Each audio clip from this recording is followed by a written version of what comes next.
다 함께 사도신경 하심으로 우리의 신앙을 하나님 앞에 고백합니다.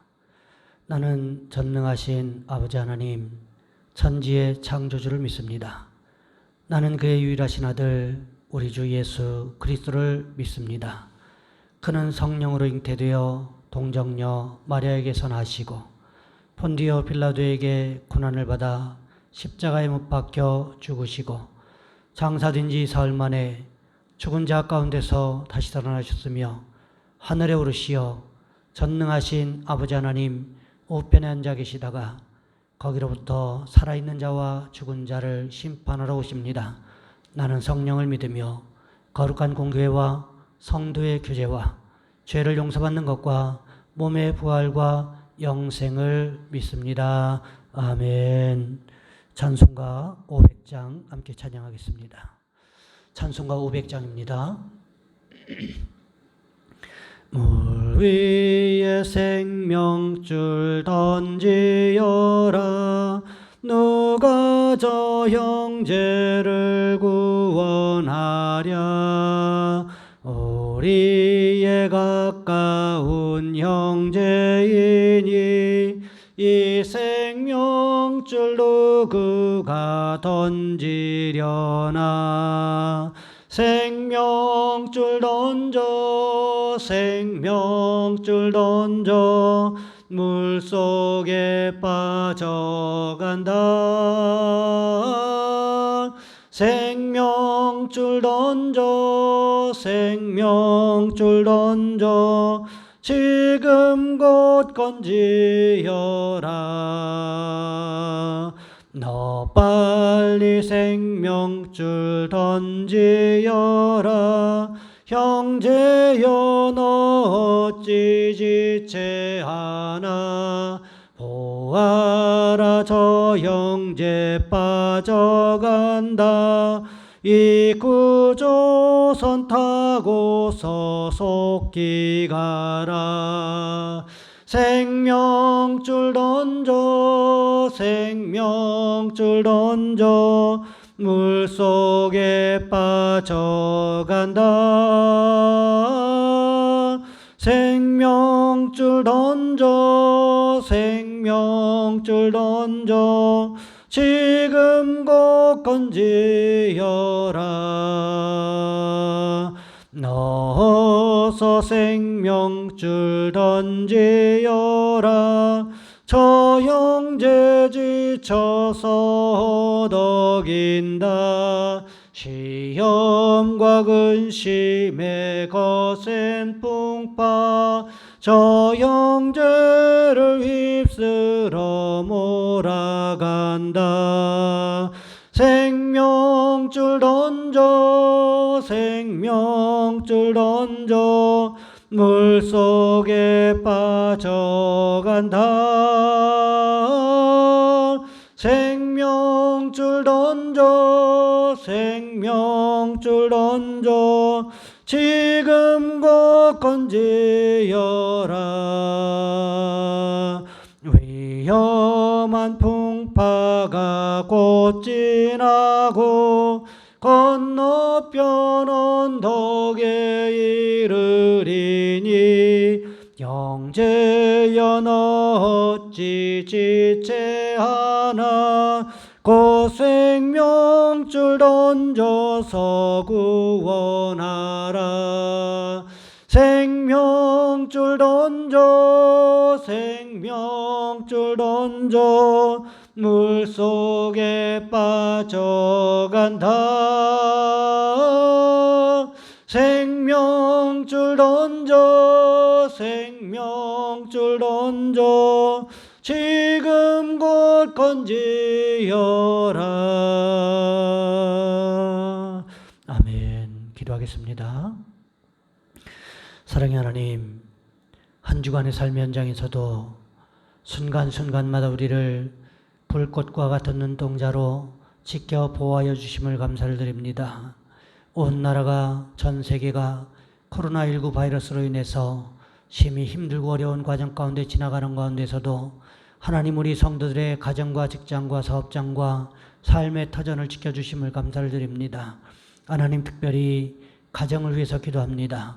우리의 가정이 영적으로 육적으로 강건해질 수 있도록 도와주시기를 원합니다. 하나님 평안할 수 있도록 도와주시기를 원합니다. 주께서 다니엘에게 명령하셨던 것처럼 강건하다 우리에게 명령해 주시고 우리 가정에도 명령해 주셔서 하나님 평안할 수 있도록 도와주시옵시고 영적으로는 강해지는 귀한 역사가 일어날 수 있도록 주여 인도하여 주시옵소서. 하나님 우리 가정이 예배하는 가정이 되게 하시고 기도하는 가정이 되게 하시고 말씀 읽고 말씀 묵상하는 가정이 될 수 있도록 주여 인도하여 주시옵소서. 그래서 하나님 우리 가정 공동체가 하나님 보시기에 날마다 합당한 모습이 있게 도와주시고 하나님 영적으로 육적으로 한 단계 더 성장하는 귀한 가정 공동체가 되어질 수 있도록 주여 주관하여 주시옵소서. 귀한 시간에 함께 예배하는 우리 성도들 도와주시기를 원합니다. 머리마다 안수하시고 성령께서 가장 필요한 것으로 채우시는 귀한 시간이 될 수 있도록 주여 주관하여 주시옵소서. 우리 주 예수 그리스도의 이름으로 감사하며 기도하옵나이다. 아멘. 오늘 말씀 사도행전 2장에서 보겠습니다. 사도행전 2장 42절로 47절까지 말씀입니다. 제가 가진 성경은 신약성경 190쪽에 있습니다. 제가 봉독해 드립니다. 그들이 사도의 가르침을 받아 서로 교제하고 떡을 떼며 오로지 기도하기를 힘쓰니라. 사람마다 두려워하는데 사도들로 말미암아 기사와 표적이 많이 나타나니 믿는 사람이 다 함께 있어 모든 물건을 서로 동용하고 또 재산과 소유를 팔아 각 사람의 필요를 따라 나눠주며 날마다 마음을 같이하여 성전에 모이기를 힘쓰고 집에서 떡을 떼며 기쁨과 순전한 마음으로 음식을 먹고 하나님을 찬미하며 또 온 백성에게 칭송을 받으니 주께서 구원받는 사람을 날마다 더하게 하시니라. 아멘. 오늘 본문의 말씀을 가지고 교회 공동체라는 제목으로 함께 말씀을 살펴보겠습니다. 이보다 더 좋을 수는 없다 이런 영화를 보신 적 있으십니까? 거기에 보면 헬렌 헌터는 잭 니컬슨에 대한 상반된 두 가지 감정으로 인해서 상당히 혼란스러워합니다. 니컬슨이라는 상대가 아픈 이들에게 잘해주는 장점이 있지만 광장공포증, 강박신경증, 구제불능에 가까운 무리함이라는 단점을 소유한 사람이었기 때문에 그랬습니다. 특히 무리함은 헬렌을 정말 힘들고 지치게 만들었습니다. 결국 그 무리함 때문에 폭발 직전에 이른 헬렌이 자신의 엄마에게 이렇게 소리 지릅니다. 엄마, 난 그저 정상적인 남자친구가 필요할 뿐이라고요. 그러자 딸의 마음을 다한다는 듯이 엄마가 이렇게 타이릅니다. 그래, 누구나 그런 친구를 원하지. 그렇지만 세상에 그런 사람은 없단다. 그래요. 세상에 그런 사람은 없어요. 교회는요, 교회도 마찬가지라는 것입니다. 아니, 어쩌면 더 할 수 있습니다. 왜요? 교회에 있는 성도들과 함께 하기가 왜 어려운 것일까요? 정상적이지 않기 때문에 그렇습니다. 우리 모두는 용서받은 죄인일 뿐입니다. 은혜받은 죄인일 뿐이라는 거지요. 그러기에 성도 간에 교제할 때도 반드시 전제해야 될 것이 있다면 바로 비정상적인 것이라는 것입니다. 하지만 우리는 거꾸로 생각하는 경향이 있다는 거지요. 교회 다니는 사람은 뭔가 다를 거야. 저 교회 공동체는 뭔가 다를 거야. 이런 환상을 갖는다는 것이지요. 하지만 독일의 신학자 본 회퍼 목사님은 현대인을 위한 성도의 공동생활이라는 그 자신의 책에서 이렇게 말합니다. 하나님의 은혜로 그와 같은 모든 환상은 곧바로 깨진다. 뭐라고요? 하나님의 은혜가 있을 때 그 모든 환상은 깨진다는 것입니다. 여러분 이것이 이해가 되세요? 아니 어떻게 하나님의 은혜가 우리가 갖는 이상과 환상을 깨뜨리는 것일까? 은혜가 무엇입니까? 은혜가 우리에게 무엇을 가르쳐주고 있습니까? 그것은 우리가 하나님의 은혜가 아니면 구원받을 수 없는 망가진 존재라는 것 아니겠습니까? 다시 말해서 하나님의 은혜 안에 머물 때 우리는 비로소 서로에 대한 환상은 물론이고요. 자신에 대한 환상마저 깨뜨리고 용납할 수 있는 진정한 공동체가 될 수 있다는 것입니다. 교회가 교회다운 공동체가 되기 위해서 가장 필요한 것이 무엇일까요? 그것은 나와 같이 망가진 사람, 나와 같이 더러운 존재 안에 들어오셔서 함께 하시는 하나님의 은혜가 아닙니까? 그리고 그 은혜 안에 머물 때 우리는 비로소 서로를 판단하기보다는 서로를 용납하고 받아들이며 격려하는 사람이 될 수 있다는 거지요. 오늘 본문의 말씀은 이것을 잘 증명해 주고 있습니다. 베드로의 설교를 듣고 마가의 다락방 앞에 몰려들었던 유대인들이 어떻게 했습니까? 어찌할꼬 가슴을 찌면서 통곡하면서 회개하면서 회개의 세례를 받았습니다. 복음을 받아들였지요. 그래서 그날에 믿는 자의 숫자가 3,000이나 더했다. 성경은 이렇게 기록하고 있습니다. 이들이 교회 공동체 안으로 물밀듯이 들어와서 한 일이 무엇이었습니까? 오늘 본문 42절 말씀해 보시면 이렇게 기록하고 있습니다. 그들이 사도의 가르침을 받아 서로 교제하고 떡을 떼며 오로지 기도하기를 힘쓰니라. 오늘 본문은 먼저 사도의 가르침을 받았다 이렇게 기록하고 있지요. 무엇을 이야기하는 것일까요? 예수님에 대해서 배웠다는 것입니다. 예수님께서 하셨던 말씀, 예수님께서 하셨던 행동들, 예수님께서 하셨던 그 사역들에 대해서 사도들로부터 듣고 배우는 시간을 가졌다는 것입니다. 그러면서 서로 교제하고 떡을 떼고 오로지 기도하기를 힘썼다. 성경은 이렇게 기록하고 있다는 거지요. 이것은 예수님께서 제자들에게 하셨던 그 일들이 제자들을 통해서 그대로 재현되어지고 있는 장면을 보여주고 있는 것입니다. 제자들이 성령 받고 한 일이 무엇이었습니까? 예수님께 배운 그대로 예수님의 사역을 재현하는, 쉽게 말하면 흉내내는 일을 했다는 것입니다. 그렇게 말씀을 가르치고요, 교제하고 식사를 함께 나누고 기도하기를 힘썼을 때 나타난 현상들이 있었다고 성경은 기록하고 있습니다. 오늘 본문 44절부터 47절까지 말씀해 보시면 몇 가지 나타난 현상들을 기록하고 있는데, 가장 먼저는요, 첫 번째는 모든 물건을 서로 통용했다고 기록하고 있습니다. 두 번째로 나타난 현상이 재산과 소유를 팔아서 각 사람의 필요를 따라 나눠줬다. 세 번째, 성전에 모이기를 힘썼다. 네 번째, 기쁘고 순전한 마음으로 음식을 나누었다. 다섯 번째, 하나님을 찬미했다라는 것입니다. 성령이 임하신 이후에 성전 안에서 나타난 일들에 대해서 성경이 이렇게 기록하고 있다는 것입니다. 여러분 한번 생각해 보시기 바랍니다. 예수님께서